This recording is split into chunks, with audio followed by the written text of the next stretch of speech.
Evening, guys. Hi, Paul. Good evening.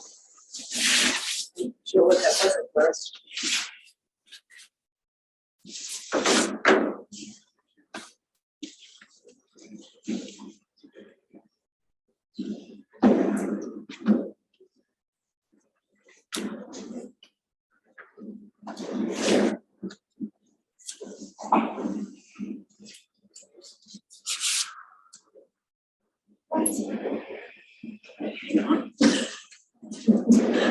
Does anyone have the trips fully charged?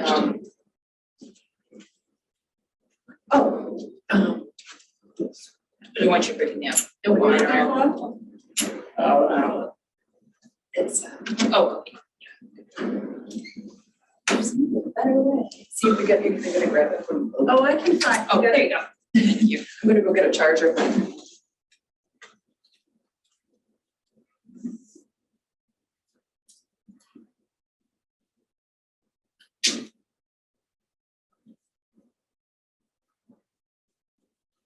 Somebody Your way's didn't, not right. somebody didn't sign this, and I need to figure out who it is. Let me see, I can tell you if it's a signature. 6, 7. No, you're there. Jeff, it's Jeff, Laura. I think that's Chris Barrett. Oh, no, that may be his Amy.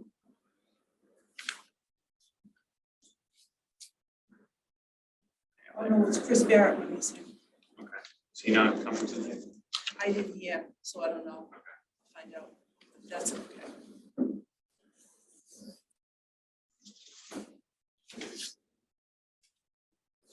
But I knew we had a quorum without hearing from him. Yeah, how many do we need for a form? 5. It's 5, okay. In person or? Oh, where's he? There he is. Hello. What a nice tight little table we have How here. are you? Oh, good to see you. Hello, all. Ready? Going in already? Who's that? That's Jackie's, yeah. She just went to get a cord because the batteries running. She went to get a Zoom-friendly seat, so you can really look fabulous on camera. Is there such a thing? Yes. This is Zoom friendly Correct. seat. Yes, for a proper angle, and my profile is much better from another angle. The lighting has I to don't look like I'm 60-something, I look like I'm 70. But I get more attention when I'm old. 70 and relaxed. How was the wedding? The wedding was phenomenal. Remind me where it was, Alabama? Tennessee? It was in Huntsville, actually, it was in Tennessee. Okay. She's in Huntsville, but they had a wedding venue, it was a 40-minute ride, and it actually ended up being in Tennessee. Nice. And it was a farm converted to a wedding venue. So they got married in a barn, Nice. a big barn doors, and there, my daughter's a little patriotic. The wedding was red, white, and blue. So everything was themed that way, all the way down to, my new stepson's police car that they drove down the aisle in the church. Wow. So someone had a remote control car. Oh, okay. I was learning the It's same like thing, 15 yeah. months. Drove him down the aisle. But Was he in it? yeah, Oh, yeah, he that's was in cute. it. That's cute. He was in it, but, yeah, they, one venue was the barn for the wedding that probably seated, 60 or 80 people. Mhm. And then there was the bridesmaids area, which looked like a salon, a high-end salon with all the mirrors and the seats and all that, for hair and makeup. And then the groomsmen's had another cottage with a flat screen TV and a little refrigerator and football games on and a bathroom. Everyone's needs are met. Yeah, that's right. And then there was another venue that was the reception area, all rustic Lots of barns space to and all. spread out. It was fun, but there was some beautiful, their photography was unbelievable. Some of the most striking wedding pictures you've ever seen. So it was really cool. So you had fun. We did, but The photographer and the bridesmaids showed up at the venue at between 9 and 9:30. The wedding was at 4. Yeah. Oh, They wanted us there by 10:30. So the photo session Day. went Mm. all day, 12 hours of photos. It's long. Adam or Susan are not here. Adam said he was Adam said going he to was be coming, here. doesn't he? There he is, I yeah. think Susan didn't reply. Susan is not. Okay. And we have Paul and Amy here via Zoom as well as Mr. McLean, so. Maybe for a limited time. I That's right, believe is that's what I right, heard. correct, So correct. we'll get to it, call the meeting to order 7:03. And looks like a pretty full agenda, so we'll dive right in. Acceptance of the secretary's report. Is there a motion? Accept. I'll second. Okay, discussion.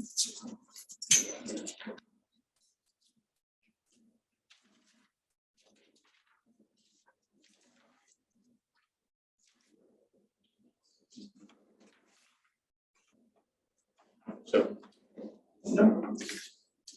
Okay. Hearing no discussion, we'll move to roll call vote. Scott, aye. Laura, Hi. Amy, Yes.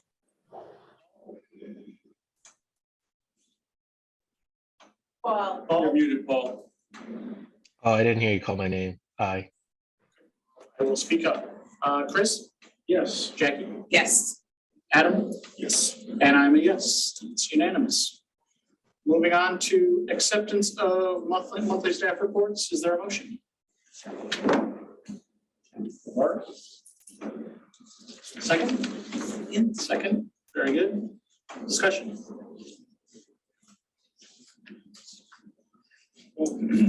How was Dave walking around on the roof? He was expecting it and fixing things. How does that work? how does Dave walk around? Dave's locating the roof leaks and wandering around. He does it on his hands and knees. And he sprays water on it, looks for bubbles, or he goes up when it's raining. And On top of the building. he's on top of the building, and he takes photos of them if he can. They're small, they're hard to find. It's like, it's rubber that just splits. But the leaks can be Yeah. significant, so, yeah, he's a trooper. He's, yeah, Especially with that flat roof. I didn't realize we had roof access from inside. yeah. Oh, yes, we'll go up one day. Everyone should go up.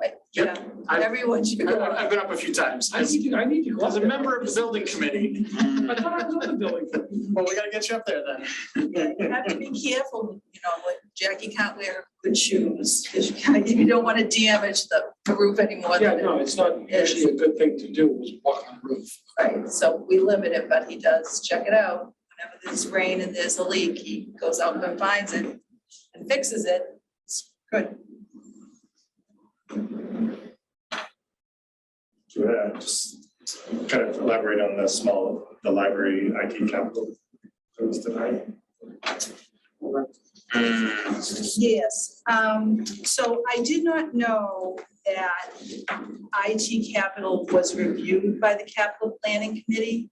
And I don't know that Todd Bowden, who's the IT guy, I don't think he knew either.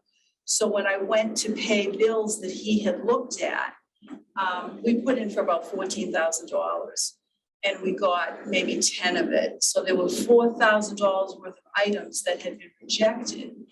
And I saw it on the warrant. I couldn't find the money on the warrant when it was voted on. So I said to Todd, do you have all that money? Because I see the library listed, but it's not all of it. And he said, oh no, I have it. But then when he went to look for it, he didn't. And it looks like it's small items that we have always considered capital, but maybe they don't consider that capital anymore. Things like receipt printers and scanners, those things wear out, so you have to, they're on a schedule. So those things, when we talk about the budget, you'll see that those things I've added into the budget. And assuming that there are things that they don't want to fund.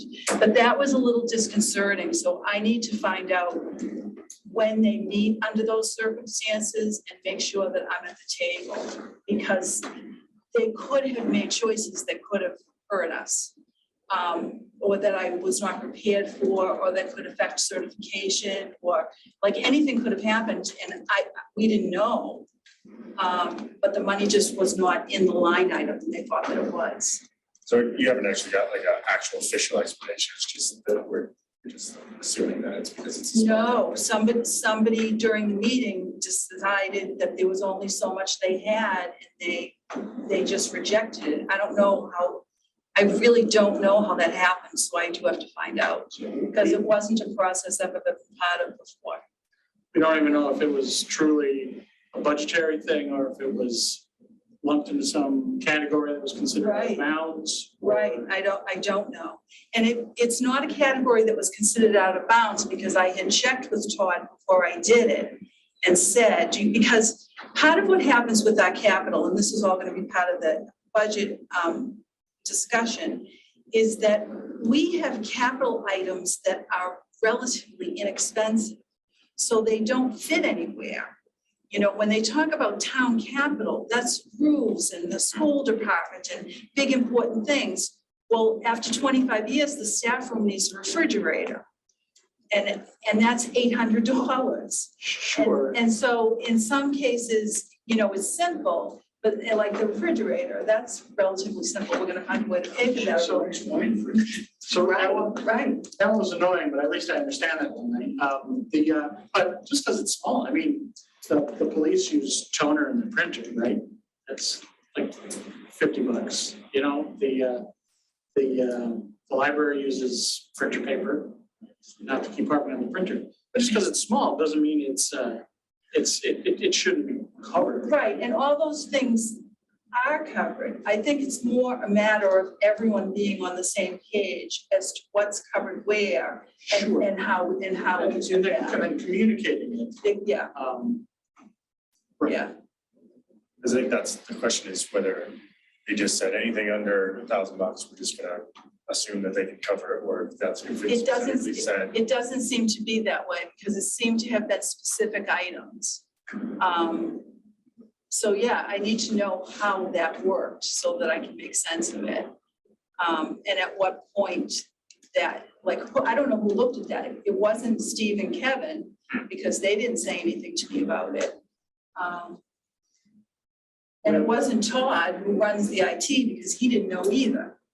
So, yeah, that fell through the cracks, and I need to figure out how, just so it's something. But that extra 4,000, you figured out how to do it somewhere else, basically. Yeah, actually, it worked out okay, because the items that were for $4,000 were computers that the public uses. So that's, you know, that's public service, that could be significant. But those things now count as part of your materials for MBLC certification. It didn't used to, but it does now. So we got lucky in a lot of ways, but it was a freak lucky. It would have been better if we had talked about that. Right. Yeah, Fell backwards into a pot of gold, but still yeah. fell, right? So still felt. is there, do we have a point of contact to get plugged in at this point? Yes, I'll be working through Joe Conway when he does the building capital. And it's his budget line items where he sees those things. So I'll be able to talk to him about it. Okay. Can you talk about the cybersecurity training with a fabulous expert you are now? We all have mixed feelings about cybersecurity training. But it is really important, because you don't want a breach. You don't want to lose, you don't want everything going down. You don't want a ransomware attack or anything like that. And there's so many people using, you know, of the staff in and out. They're on all different kinds of machines, logging in all different kinds of places.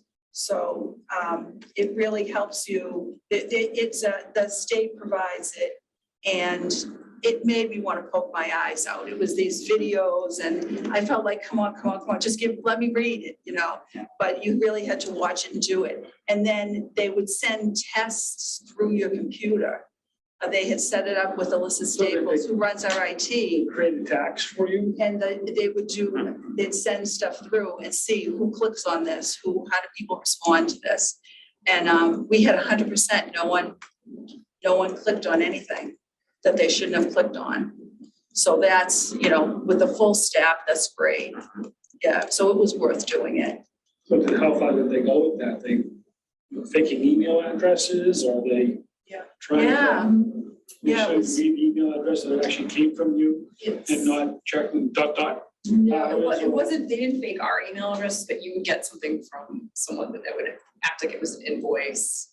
It's like invoice attached, click on the invoice. And you kind of had to think about it. Did you Is call? is that training like a new annual requirement? No, it was a grant that was offered to us, so we just volunteered to do it. But Noble was really pleased and encouraged us to do it because they run our system. And they have insurance for it and all of that. So on their end, they're pretty tight. But you know, we've got 30 people. Any one of us could be a loose cannon. So now we're a little bit trained, and I think the town took it too. I think the town has used it too. But the state average, you know, the state is sponsored it, and I think the state average is like 50 or 60% of the people who are offered it will complete it. And we had 100%. We just, you know, you have this opportunity, you might as well Have take there it. been any statewide or local Is it- regions that they've had issues? Not in Noble, but there have been breaches, yeah.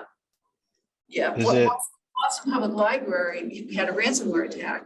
Yeah, that's where I was going next. They were down for a while, yeah, that's not good, you don't want that. Did they pay? Is it, I don't know. No, I don't think so.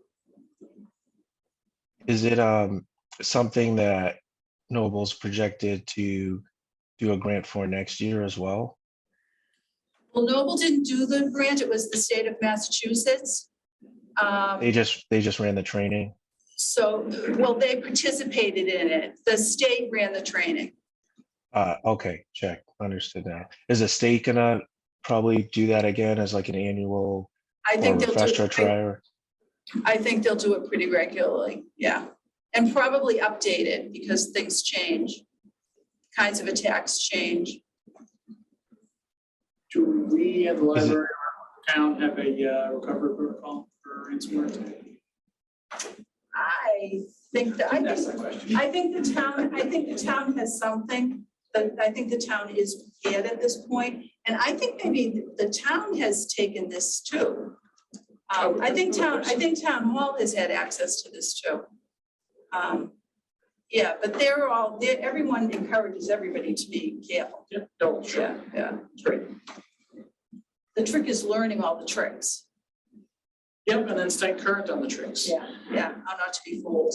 Well, I think the trick is to assume that there are tricks. Yeah.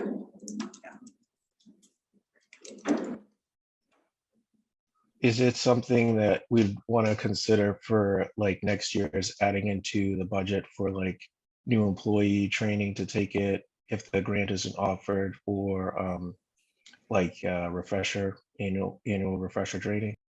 We won't have to pay for it. And I have found what the city of Worcester has a website with the information on it in summary form. So I'll watch to see if that's updated. Yeah, we'll definitely keep our eye on it. And from what I can tell, we won't have to pay for it. Thanks.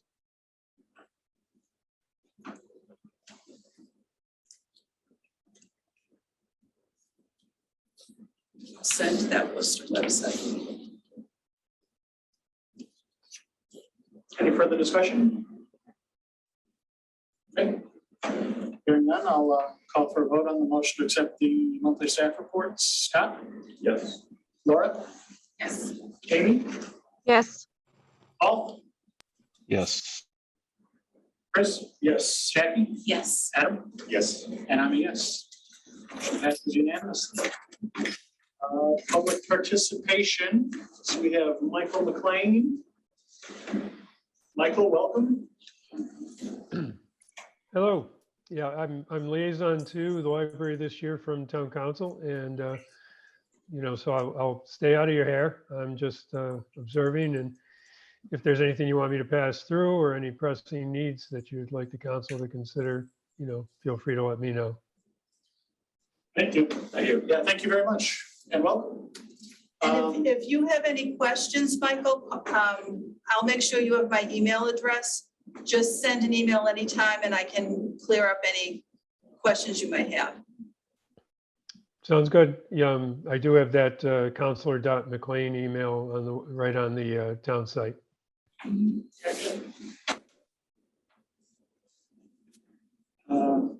Correspondence, I saw we had one, very nice note, Yeah. letting us know what we already know, that we have a gem here in our midst. So it's always great to see, the staff get recognized that way. It's always nice when someone says thank you. Yes. Even if it's a routine thing to us, it's, it's a thank you from them. So that's nice. Yeah, it's a good reminder. Like you say, a routine for, you may do it 10 times a day, but it turns someone's day around. So that's great. All right, committee reports. Budget, should we put a pin in that for now? Or do you want to talk about, is there anything for the current budget? I guess I should say that we need to discuss. No, the current budget's on track. And we'll talk about the next year's budget as a new item. Current budget is fine. We've had a lot of staff turnover and personal services is fine. Jackie and I both track it. We have the same numbers. We do it differently. So it looked like there were a couple of items that were running above. They're outpacing the calendar, but they all seem like contractual type. Paid up front. Yeah. Building and grounds. Other than punching around. On the roof, I think it's sort of been discussed, but.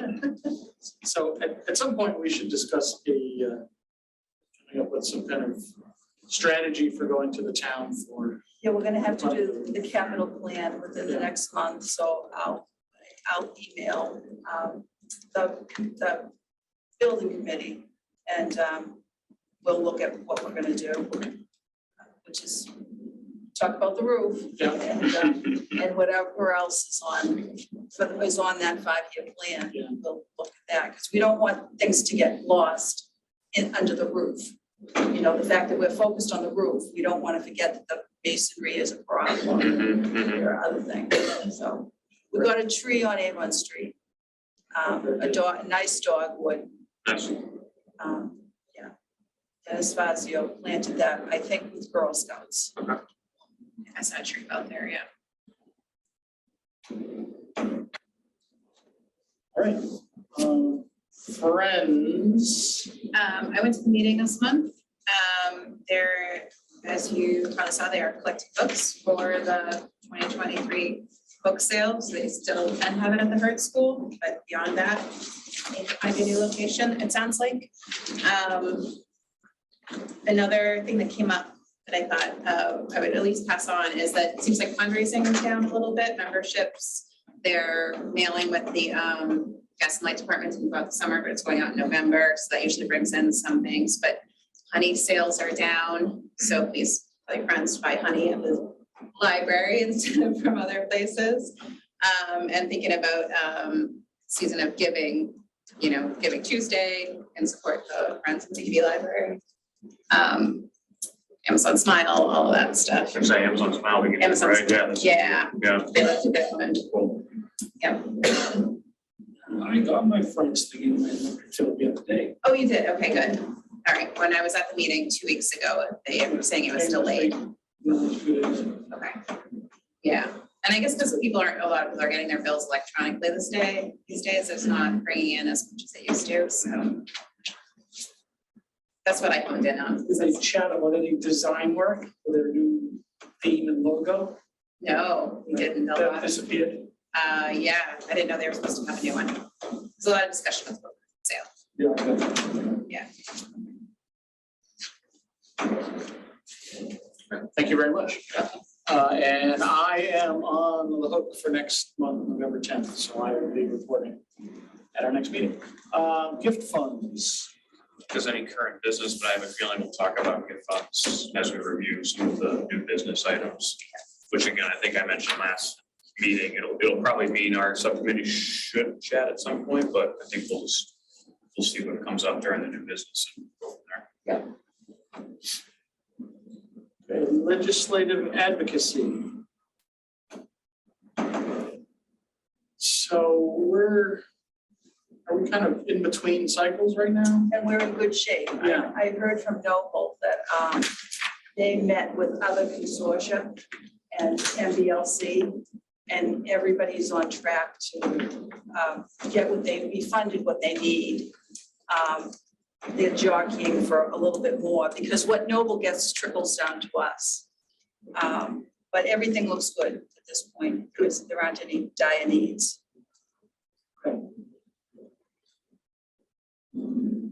Personnel, I think I saw that we are fully staffed at this point. Don't breathe. That's a rather fluid statement. No, I think we're good. I think we're good. All I right. was like, I thought I read that too. Yeah. We not read the same thing. We had a couple of days of when the report came to. That's right. Right, That's good. okay. Congrats. Knock on wood. And I will say, it's not just us. All libraries are going through this, because for a while I would felt like this is just me, what is happening here?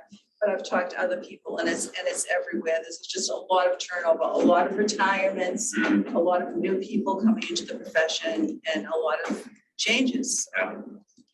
Changing. I feel like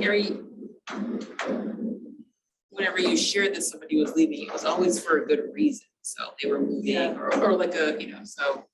Moving on to something better. Yeah. Or, Not just running away. natural progression. Well, there could be, maybe they're just not saying it. Yeah. No, I think it's been good. That's good. And it's early, but the director's evaluation process starts in January, is that? No, it's because it's every other year or something. Oh, So great. we did it and won't have to do it again for a little while. Very good. Yeah. Okay. All right, on the new business. Picking up from last month, the flag policy, the draft was included in the packet. Thought it looked good, but I wanted to poke again at the town of Wakefield flag. Town doesn't have an official flag. So this policy would leave room for a world in which the town creates a town of Wakefield flag, but for now it's kind of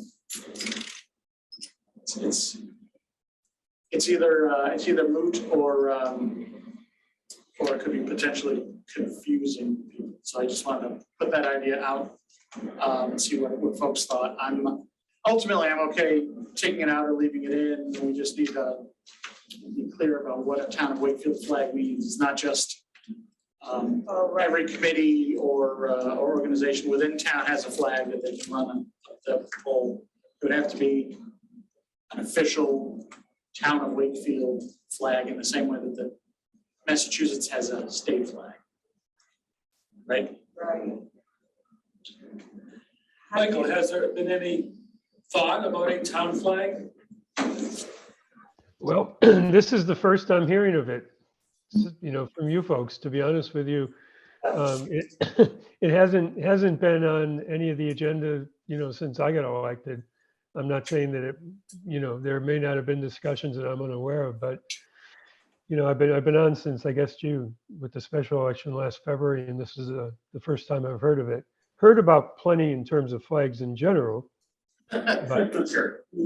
but not a specific Wakefield town flag. I'm interested. This is new to me. So I guess I would lean toward just striking that and then revisiting it. If Given that answer, Yeah, I definitely, don't see any yeah. reason why we should have any reference to any other flag, aside from the ones we're dealing with. Right. As policy. Yep. And in the event they Yeah. came up with one, we could always amend the policy to Yes, say. absolutely. Okay. Yeah. Correct. So the second paragraph will say, a state of Massachusetts flag may be flown from the second library flagpole. No other flags or banners will be hung on the library plaza flagpoles. So I'll just strike the or town of Wakefield. Unless someone objects, No, my only question, just going to the letter of the law here, right, the town council statement, does it say there that that's what a second flagpole is used for, state of Massachusetts flag, or is it, No, because they're not addressing our second flagpole. so it's just that it has to be American flag, and then after that, it's discretion up to, if you have a second flagpole, you can't fly the Massachusetts flag, or the POW flag, obviously, is one that's. library and the school, as I understand it, have separate governance over their own flag. Yes, I only make reference to section 3, which describes how an American flag can be held. It can be flown, but with nothing else there, with the exception of POW MIA flag. So it would just be we would follow that rule. Okay. Yeah, just wanted to check on that.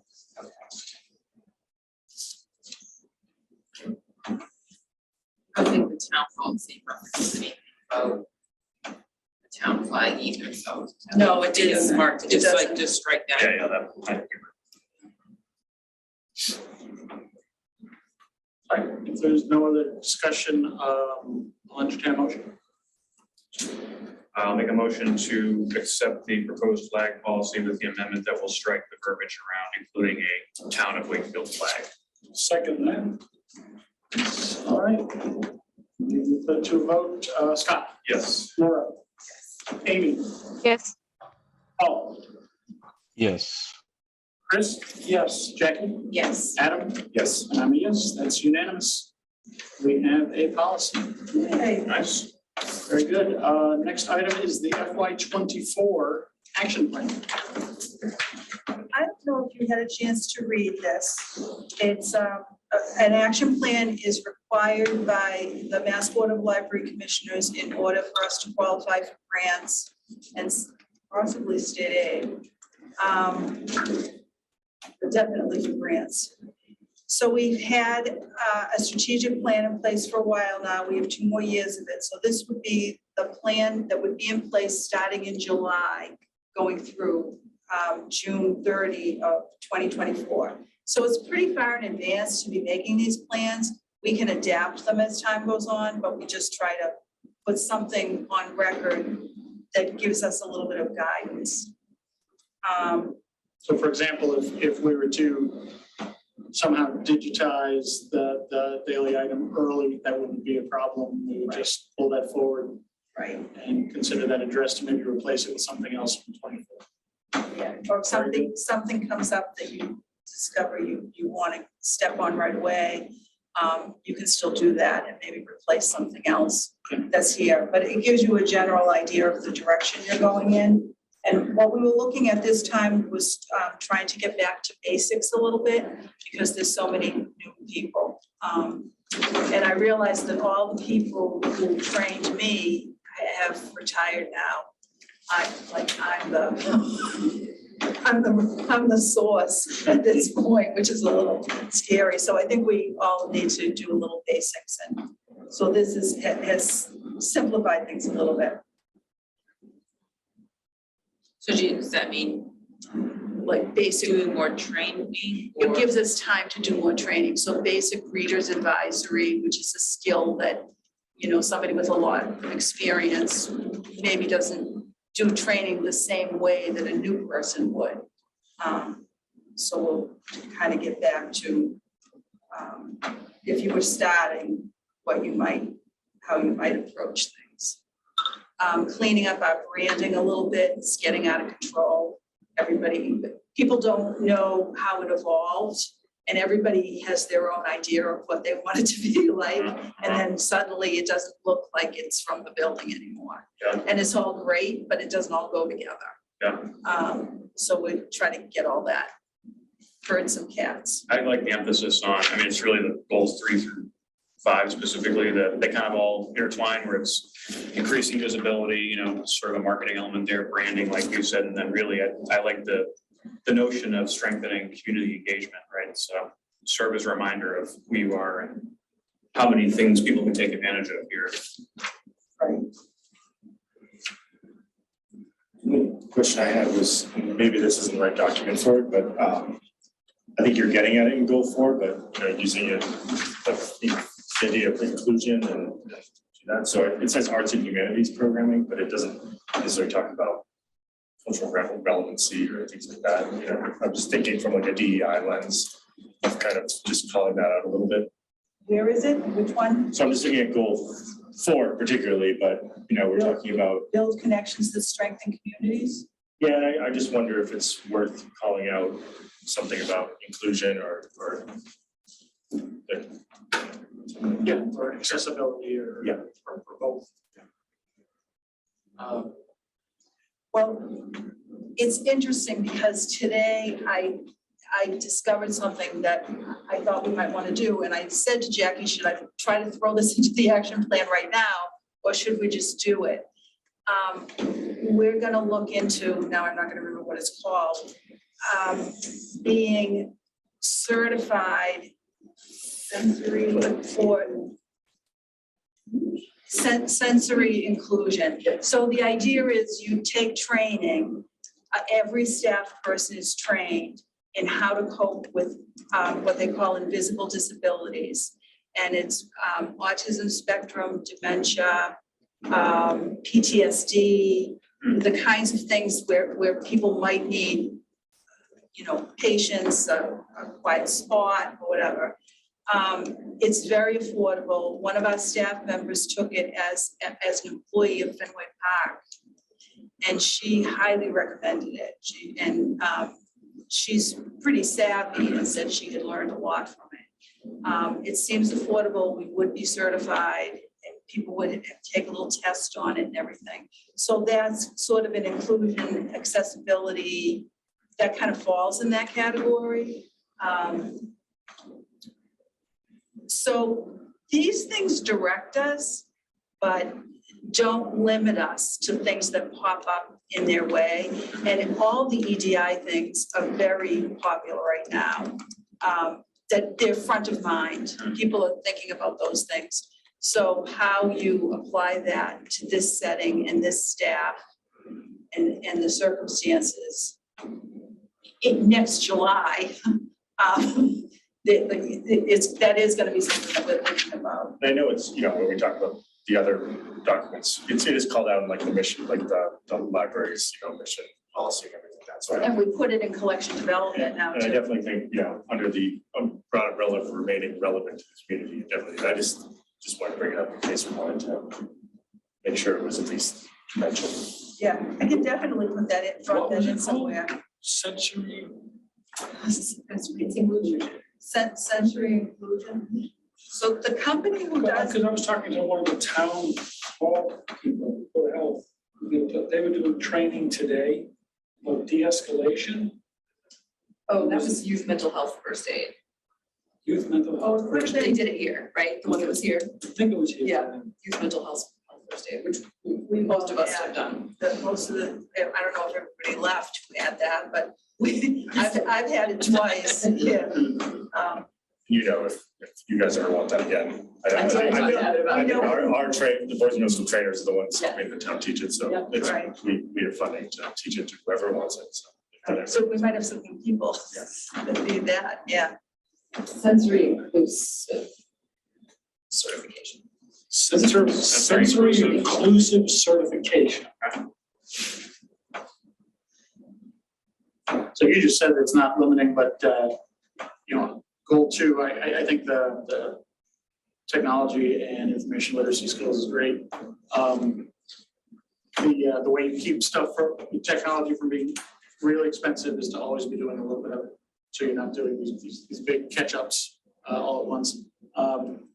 You call out some specific items there. I just want to I was going to make sure that you limit yourself to this set. If something else pops up, you're not gonna, and so it's not on the list, so we're not gonna do it. So it sounds like that's not the case. So it's a good goal.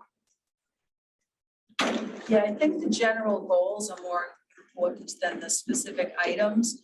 Although the specific items are what you're gonna go for, if something else doesn't, Yeah. more important doesn't pop up, that's what you would do. Yeah, that's why goal 2 kind of jumped out is it gets into some more specificity than some of the other goals.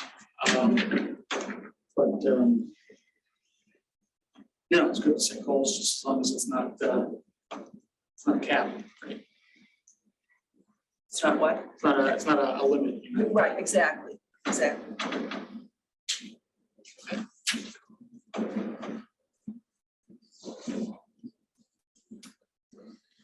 So shall I add something about EDI to goal 5 and bring it back next month? Yeah, it has to go to, by December 1st. So that's why I always bring it in October. So if you want me to do changes to it, I still have November before I have to submit it. That's okay with me. I'm just trying to think through.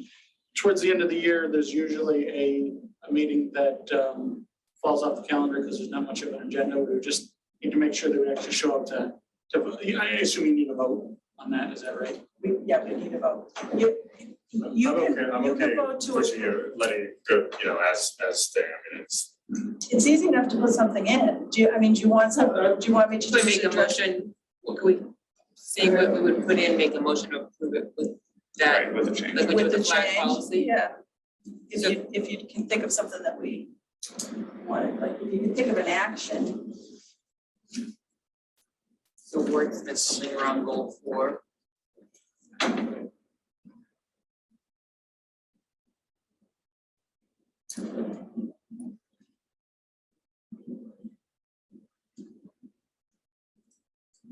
I'm not sure if it works for it, but I think just the idea of just saying that, try to be this environment and keep working on that, because it is a continuous thing, right? So we want to, What can you promote?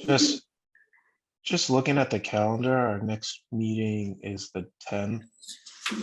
So if we didn't want to be on the spot, we give Catherine some time, because I think last year we were all there right before Veterans Day also. I think it's I think the next it's meeting. the 16th, I think. Yeah, the 10th is the Friends meeting, I think. That's the Friends meeting, my bad. Yep, you're good. Yeah, that one's always moved to avoid doing the Thanksgiving. I mean, you could add inclusive in that first, the leverage the library's reputation as a neutral, inclusive, welcoming place for all to tackle tough questions. I don't know if that's enough, but yeah, so number 1 is part of the original document, is it?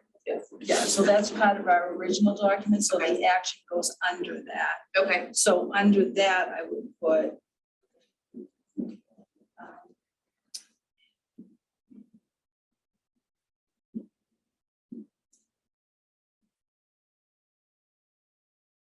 could, consider an inclusive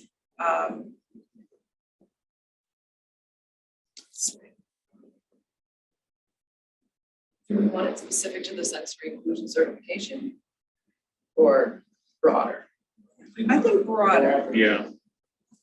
So we want, under goal 4, number 1, we'll put 1.1, and we want to add something about an initiative that fosters inclusion, or EDI. My thought is, my thought is more, that the library is an inclusive place now, we hope, right? But that's a constant work in. We want to constantly work. So that we do things like sensory inclusion, because there's a new thing that we want to make sure that we're included. So I don't, I mean, it can be a little bit more vague in terms of like, stay up to date to ensure the library is inclusive. Continue to foster inclusionary goals. Oh, you know what some people are doing are audits. So we could do an audit. Put that under 1.1. So goal for, let's see. Goal for number 1, whatever that thing is. Is that better to go under goal 5, number 2 then? If you're gonna do this more of an audit? Oh, yeah, you're right. So 214 is an EDI audit. Perform, is that a good verb?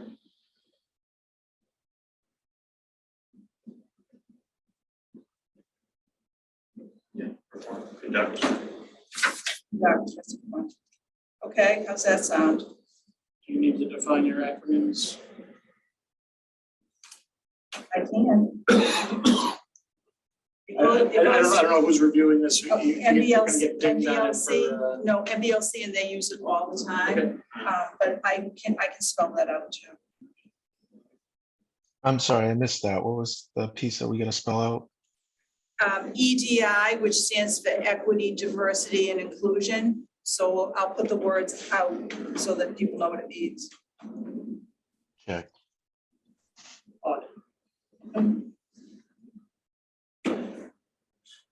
Sounds good.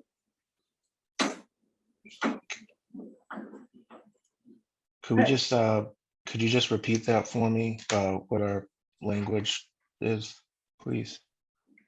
So under goal 5, the second point is to perform continuous evaluation of services and their supporting resources. So the 4th action will be to conduct an equity, diversity, and inclusion audit.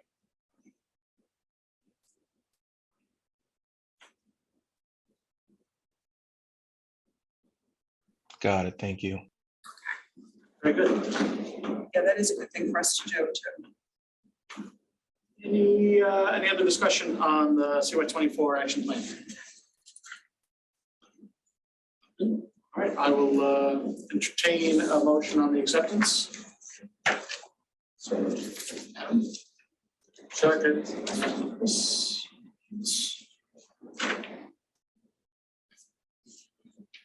Okay, let's put it to a vote. Scott? Yes. Laura? Yes. I think we lost Amy. Yes. Still have quorum though. Paul? Yes. Chris? Yes. Jackie? Yes. Adam? Yes. And I'm a yes.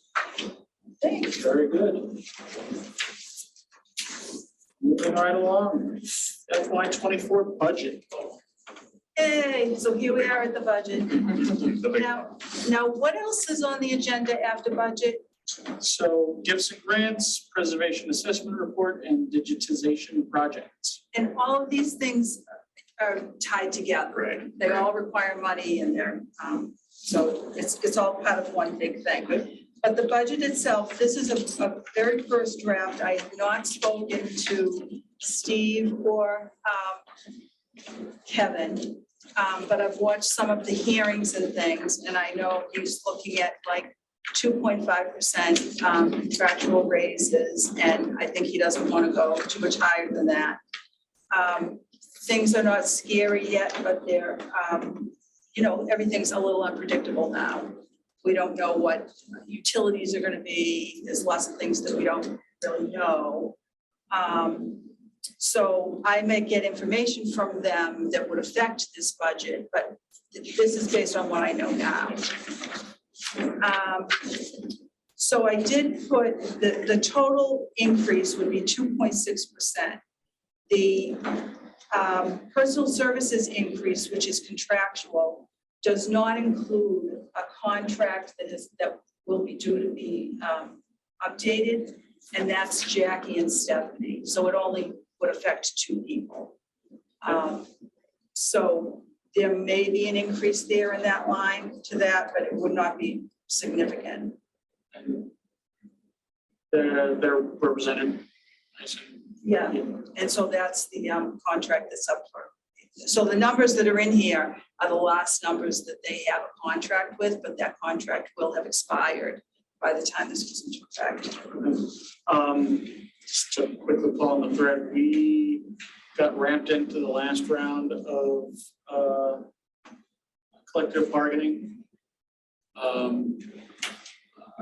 We, the trustees, are we gonna have to have a representative sit this time? No, Okay, no, this is a different, number one, it's not a union, it's an association. okay, And it's not librarian driven, it's supervisory. So, yeah, that should be fine. okay. So some of the things that I considered is that for the last couple of years, our electricity and gas we've had money left over. So I didn't increase those line items. I have no idea what's gonna happen. And I don't think anybody has any idea what's gonna happen. So we're gonna wing it. And there, I will talk to Steve, yeah, I'll talk to Steve and Kevin about it, and let them know that that's what I'm doing. I'm not increasing it because we have had money left over before. And because often what happens is you can get a reserve fund transfer if you had a problem. The only other thing I can think of is we would have to close if we were running out of money, and Right. I can't imagine it would run to that. It's more likely that they would want to cut Sundays or something. Sure. Yeah. We always spend most of our money when it comes down to the end, right? Is there someone we've kind of stealth come to count on a surplus being there at the end for us to purchase, like something that doesn't, like you always commit the money. There's always something we could use that isn't necessary. Well, it's not that it's not necessary. It is necessary, and I wouldn't buy it if it wasn't necessary, but it's not critical. So because it's not critical, if it was critical, it would be in the budget. And there are other things that every year you may or may not have money left over, like maybe if a good year on the elevator, it never breaks down, and you have some extra elevator money, we might be able to use that money for some other contractual service that gets done, intermittently, that's nice to have, but, and is good for maintenance or whatever, it's like a little pool, and there are items that are in that pool where you routinely will take care of those things, but they're not part of, they're sort of rotating maintenance would go there. So in the event that there was no money left over, there isn't anything that would be dire. It would mean there's a year without that rotating. None of those rotating things got done. And that would be, we would have to discuss that for the next budget. I think it makes me incredibly nervous in a environment. So we're talking about June of next year, right? When we're talking about when this budget would start. It would start July 1st. And just looking at budgeting, especially around supplies and materials, we're looking at like 9-10% increases across the board on most things right now. And it just makes me nervous to think we're doing a 2.5% budget increase. And I know we leave money on the table, but it just makes me nervous that if, the ink toner is all of a sudden twice as expensive, which is the environment we're in, especially if we're talking 9 months away from now, that all of a sudden we wouldn't. And I know, you guys will be creative and you'll make it work, but I don't know. I think I would rather plan for the worst a little bit more. I don't know. That's just. Since you're talking in, we wouldn't be black on the red. Well, I would rather try to stay away from the idea that you're having to make those hard decisions of do I buy this or this year? Let's push it off to next year if we can help. Right, and those are not critical things I would do that on. Yeah. So I think that ink toner is not a good example because we're in a good position with that, actually, because we have our copier through the town. And it's been a fixed fee for years, and I haven't been told that was going to change. And we use it substantially less than other people in town use it. So that's not a worry for us, where it is for other people. Can you think of any products or services that could go up 10%? Oh, well, That we occur? could say that everything does, but, I mean, we could think that everything does. So if everything does, what are we committed to that we absolutely have to have that could go up? And so, in building maintenance and improvements, I added $2,000, which is only 4.8%. But I believe last year I had, increased that line a little bit more. So that covered contract, and repair rate increases, which I kind of know what those are, those numbers. Our plumber retired, and that's kind of a wild card. I don't know what happens with, he was a local guy who was always doing us favors. So, you know, Who was we're it? paying for that. Steve Thacker. Do you know him? He's a great plumber, but he's not plumbing anymore. So, that's something we would have to watch. I assumed that software and software support would increase. And of the things that are in that line item that could increase, there's a whole list of things that, you know, we absolutely have to have, and then things that we like. But I'm assuming that we're gonna want them all, so they're all budgeted for. You know, we use QuickBooks. I had tried to get off of QuickBooks. We're back to QuickBooks because it's the only thing that works. It does sub-accounts and nobody else does sub-accounts. And that's what we need it for, so. But I probably don't need the $1,000 version. I can get, you know, a cheap version, so that's what I'll do. But that's still in there because I think that's important.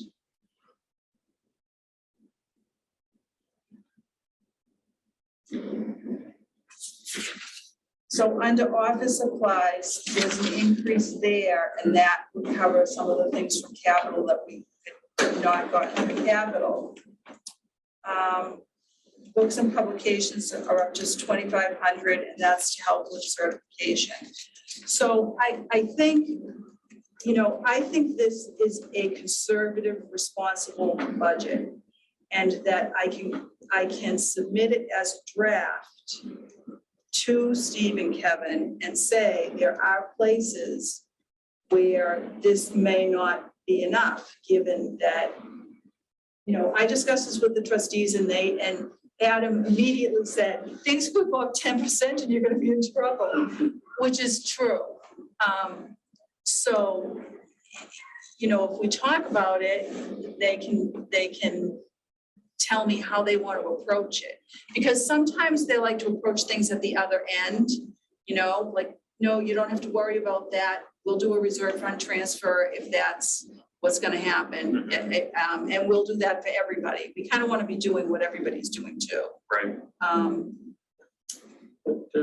Yeah, to Adam's point, I expect whatever extra we have heading into June will be almost nothing, right? This year based on increased prices. So that's why I wanted to call on, if that's where you're like, well, this is where we always buy the trash bags. And then all of a sudden there's no money for trash bags. That would be Yeah, that would not be good.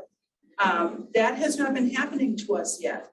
So we're, you know, we do watch that. And we also have stuff on hand. So if prices go up, we have a stopgap period of time to prepare usually.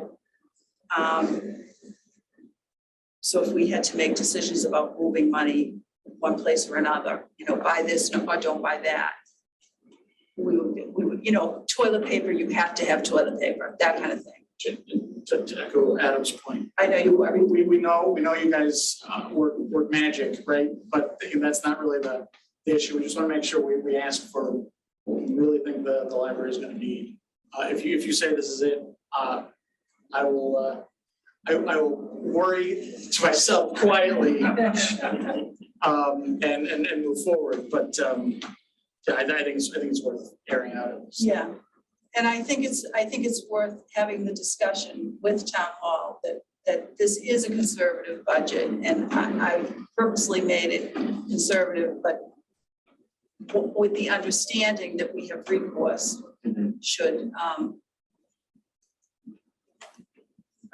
things prove to be problematic or more so than we expect. Especially if we're eating some of this new non-capital things. That's the other thing. If you pull that out, our materials and supplies budget is 1%, right? It's going up 1% because most of that jump that is that 2.5% on materials and supplies is that extra 3,500 for that, right? So again, if you sit here, if you tell us we're good, I'll believe you. You know the numbers better than everybody else, and I know, but it makes me nervous. That's all. For 9 months from now, when it's, it just happened to us, the filters for the water fountains.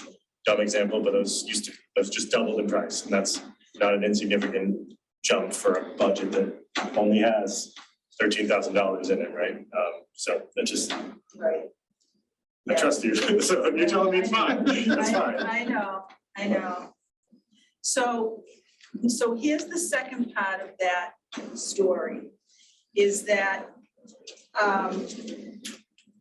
a lot of what happens with the library budget is that people get focused on the fact that we have gifts and grants and fundraising. And most places in a municipality do not have that luxury. As someone once said to me, there is no friend of accounting. So they don't have some of the resources that we have. Those resources look more significant, and I think they may even to you, look more significant than they actually are. There's a lot of money there, and we could use it in 6 months. The money that is at First Financial Trust that you invest, there are only certain portions of that are actually available for use. And we have been saving money a little bit, but we have some projects, and that's why we've been saving it. And so what's next on the agenda? Because maybe that's how we'll talk Gifts and about. grants, yeah. Okay, so if you see the gifts and grants thing, that's this page that has the green. So we have state aid here, which we can do anything we want with the state aid, and we've been lucky with that the last few years. And then we have restricted gifts, which is restricted to printer paper, and that's written into the budget. But because it's not hard and fast and we can't rely on it, that's how I write it into the budget. It's the budget accounts for much of our printed paper, but this supplements it. The unrestricted is unrestricted. Those were gifts that were given to us with no restrictions. And then there's the Friends funding, and they determine what they want those funding things for. So then I considered the things that we need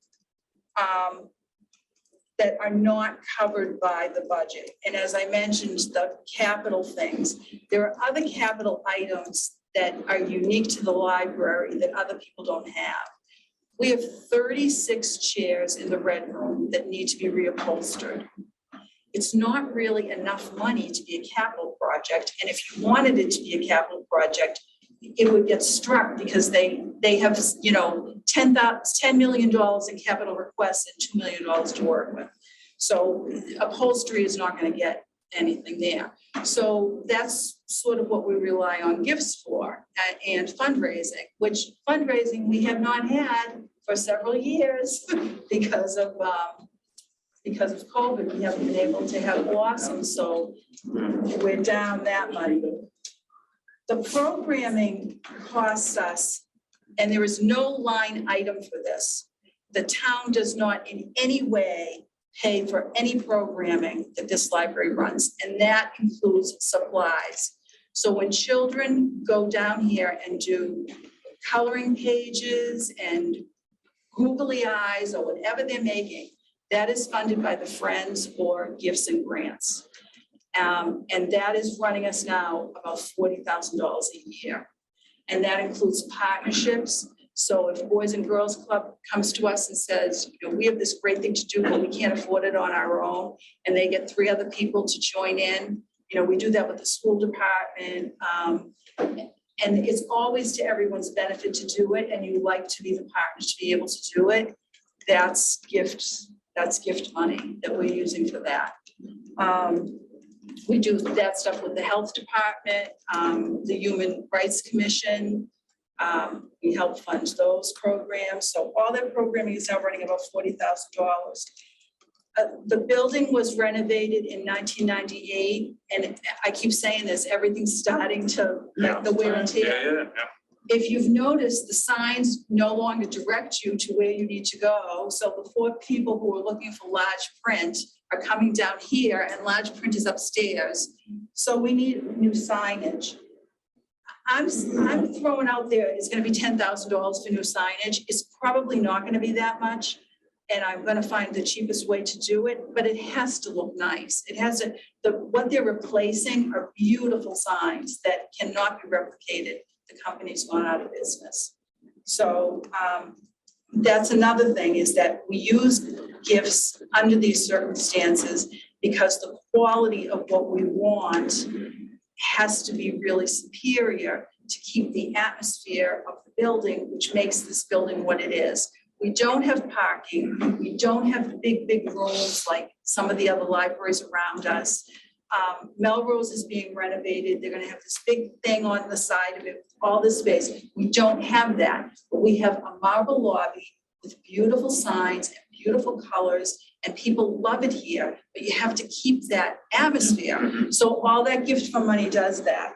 The marquee sign out front, Tim had said he could do it for about $13,000. I'm thinking it's gonna be closer to 25, because we're gonna want masonry work done or whatever. So I would just like have that ballpark figure in my mind. If it's left over, that's great. If we don't do it, it's great, but I think you might need it.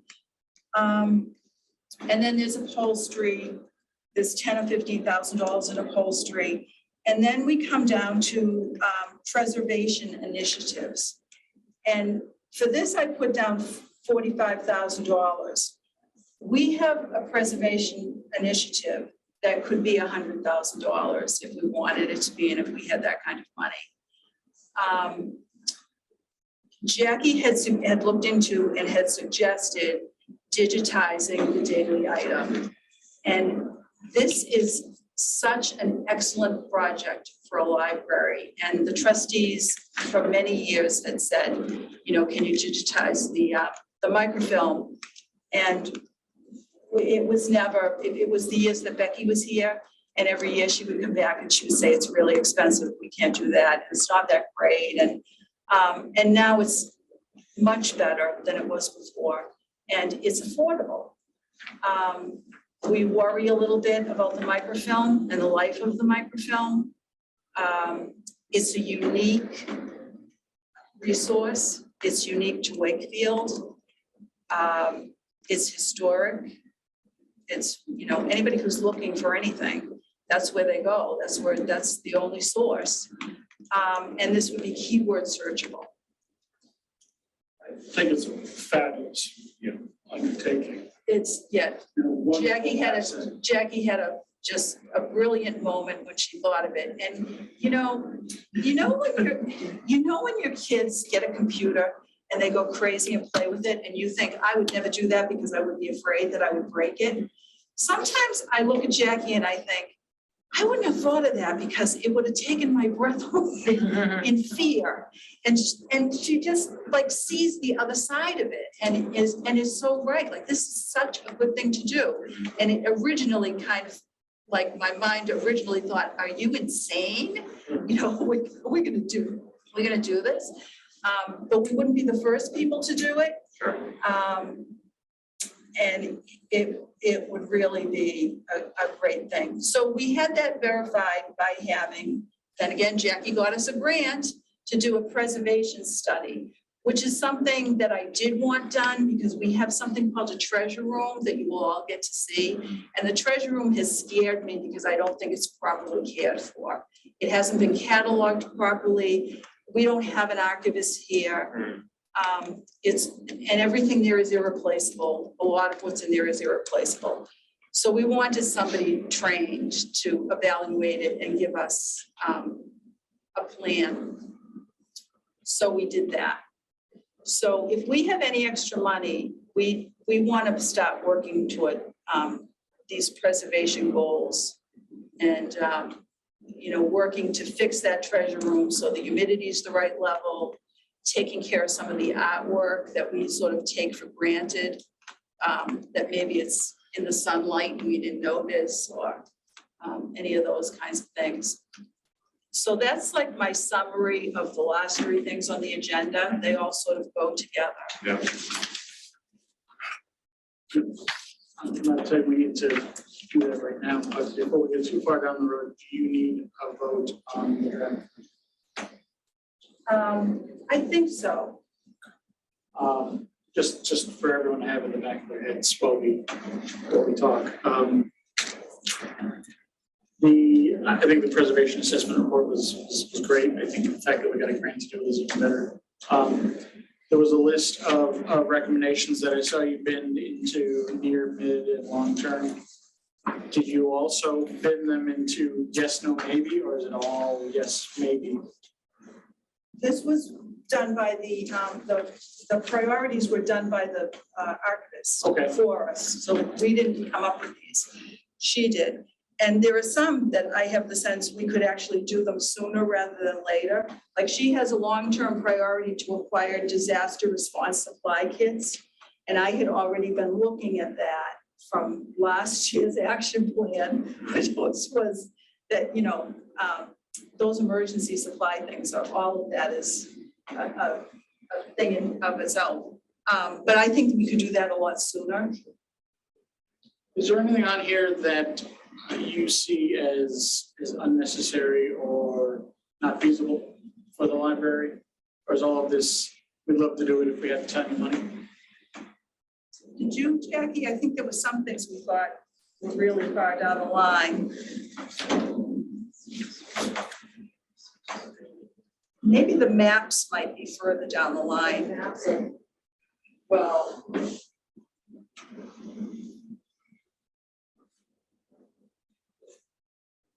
yeah, that's not critical. The regular schedule of deep cleaning special collections, I think we were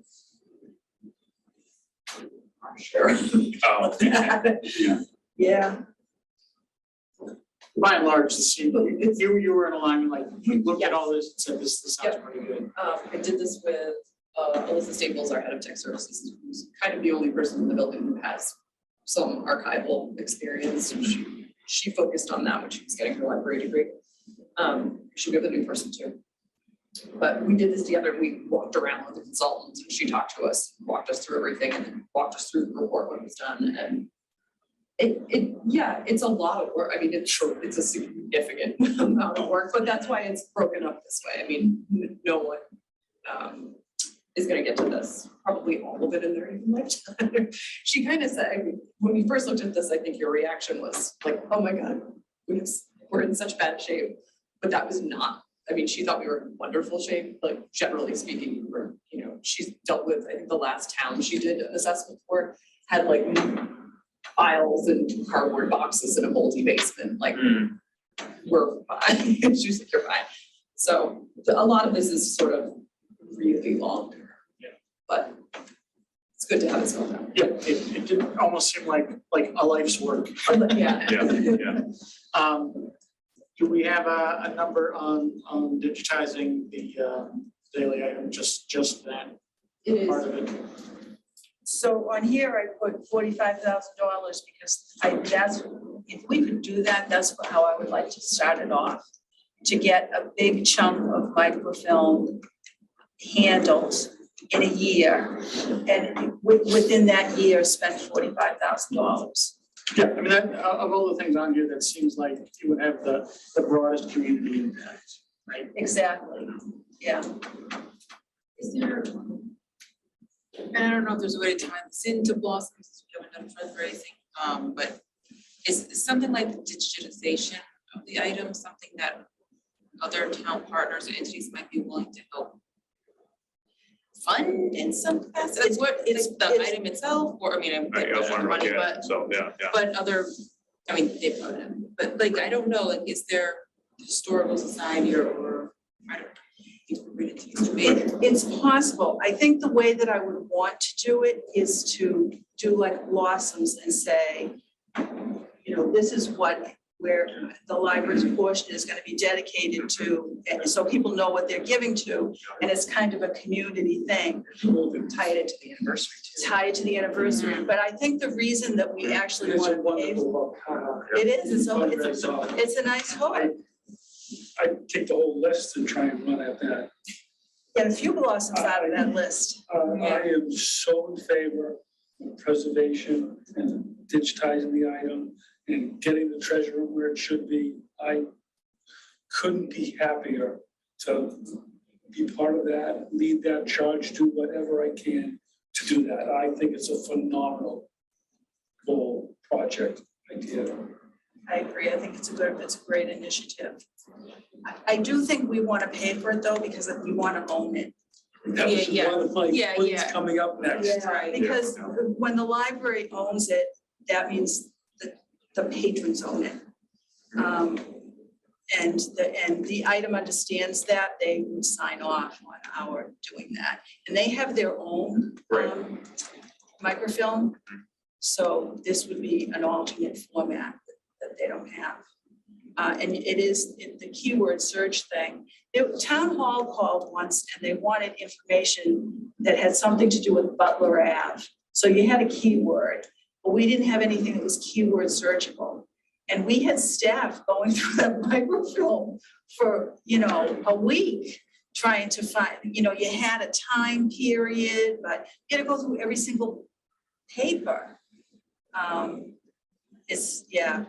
So at a time when you can not have to do that, it's nice. Right, it does seem like, maybe not that, but there's a number of items listed that seem like pretty good fodder for grants as well, like. Oh, I'm like, there's another. Yeah. Yeah, that's what I thought too. I've I've already done like another one this week. This one, so the preservation grants for LSTA, the library's technology, but you have to do this assessment in order to apply. It's like the precursor to it, so that I'll apply and it's not till April. It's due, you apply in January, it's due like in April, and then you get it in July, it starts in October. And this one is not that, it's not a huge amount, I think it's like $3,000 to $6,000. We could easily make a case for 6 with all this plus the item, so that would give us it's not a huge amount. But there's a possibility that we say, go for it, and then we don't end up having to spend all the money. Because we're able to kind of, whether it's fundraising to other grant writing and everything back, getting some money out of it. I looked at that list and this was my grant, they go, oh, there's enough. There's a story to tell here, they can bring in some money. So The problem is that when I looked for other grants outside LSTA, we're not unique in this, like it's not like all libraries have this kind of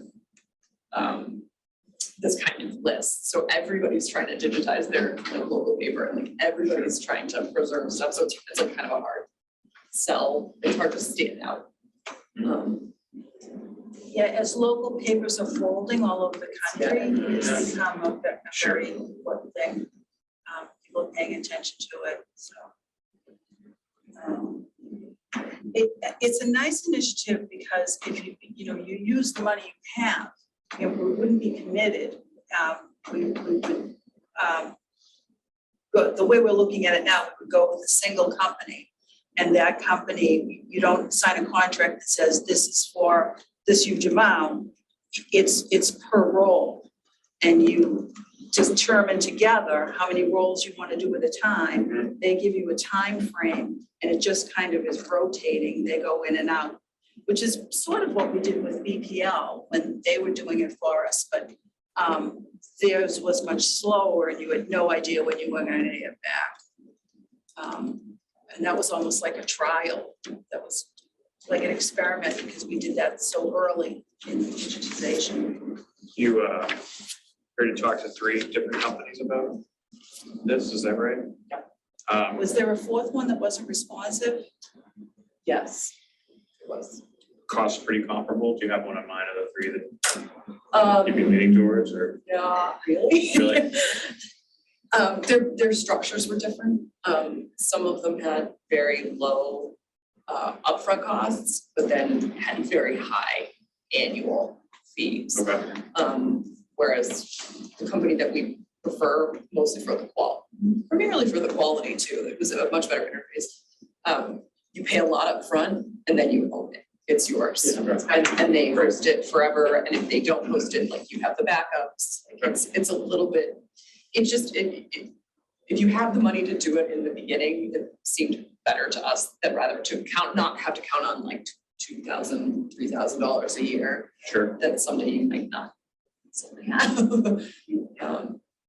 They were all different. And one of the companies was like a completely different product.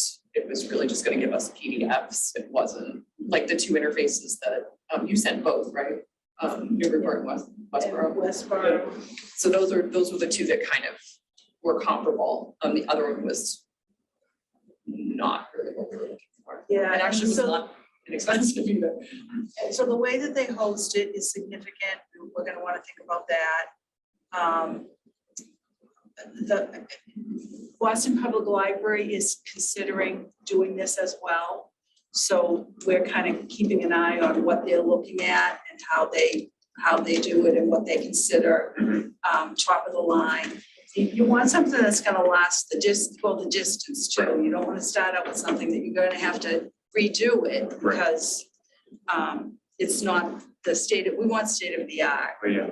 So we'll have to be careful about how select, but there is one company that seems to be the best at this point. So we'll have to just do more research as we get closer to actually doing it. So you're still in the research phase, you don't need a vote from us on that particular item at this time, is that correct? No, I think more, I want a vote that says you support the initiative, that the trustees are in agreement that this is worth doing, pursue. So you're not voting on a specific thing or a specific cost or a specific company, but just that you're in agreement that we should move forward with looking into this and doing this initiative. Yeah, I'll make a motion It should be you, Chris. for the trustees to promote the preservation initiative. Seconded. I mean, sorry, so you made a motion. To pursue a project to Just. What did you say? Pursue preservation initiative.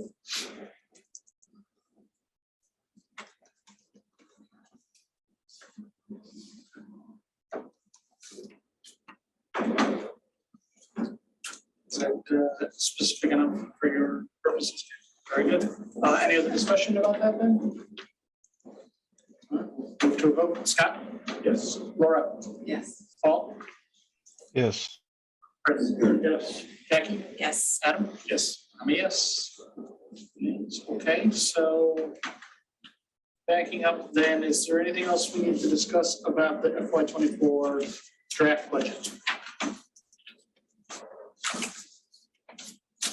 So I'm thinking that we will be in agreement that I will offer this as a draft to the town with our concerns, and that, you know, if things are not going to be covered, if these numbers are not high enough, will we do it on the other end as a reserve fund transfer? Or do they want me to up the numbers now and be a little more realistic? But presented to them that this is a conservative budget.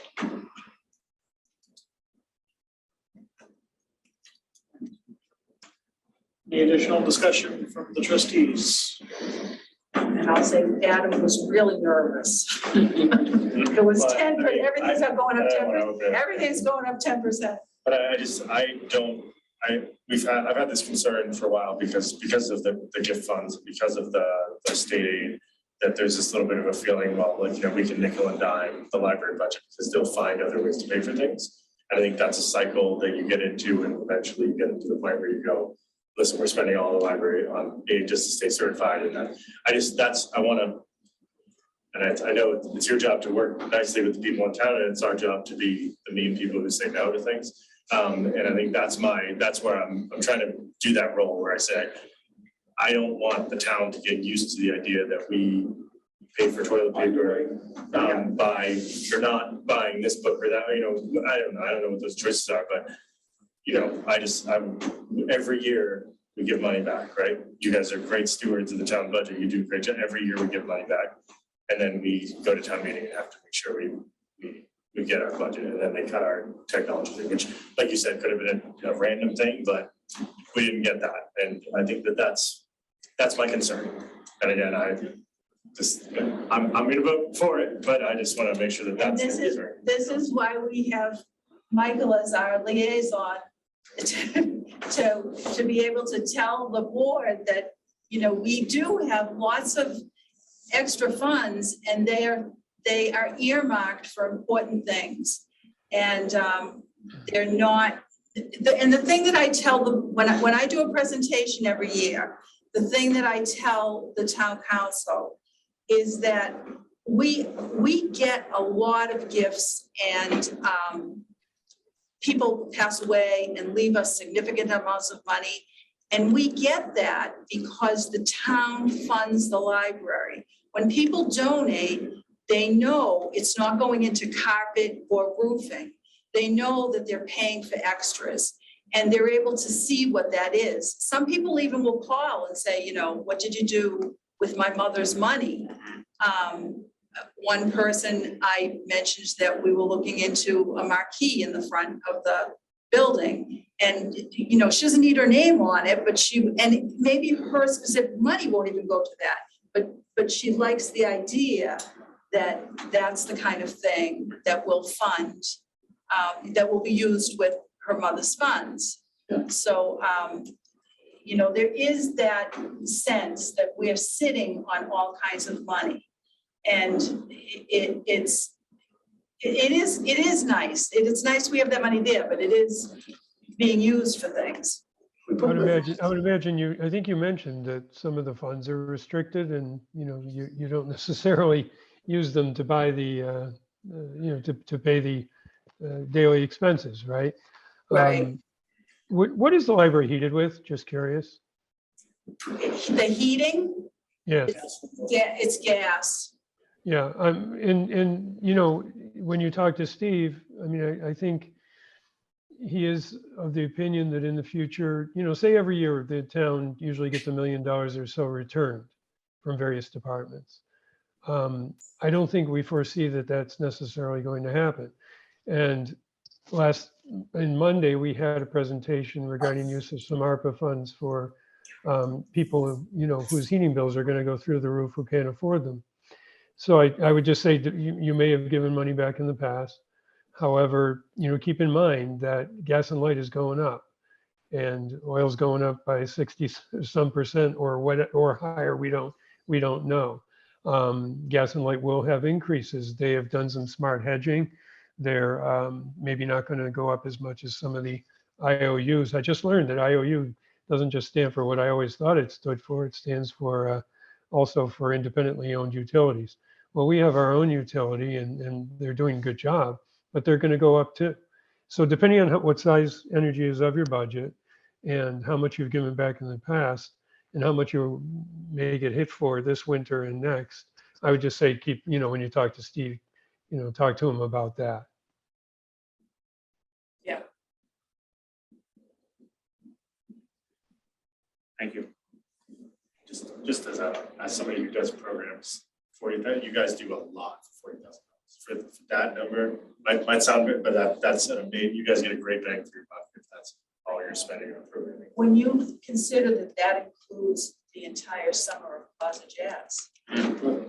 Oh, just the speaker series and everybody, everything else you guys, Yeah, that's a great bang for your buck in terms of the breadth of programming you It guys is. do. So, it is.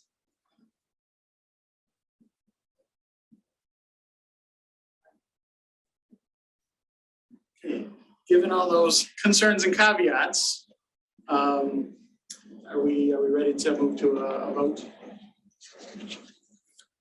Okay, I'll entertain a motion. Motion to accept the draft. Or Catherine. Immediate needs. It should So present to the town. The, approve the draft budget to present to town administrator. Not to put words in your That's mouth. Not to put words in your mouth. I can second the motion. Okay. All right, we'll go to vote, hearing no other comments. Scott, Yes. Laura, Paul, Yes. Chris? Yes. Jackie? Yes. Adam? Yes. And I am a yes. That runs us through new business, items not reasonably anticipated by the chair.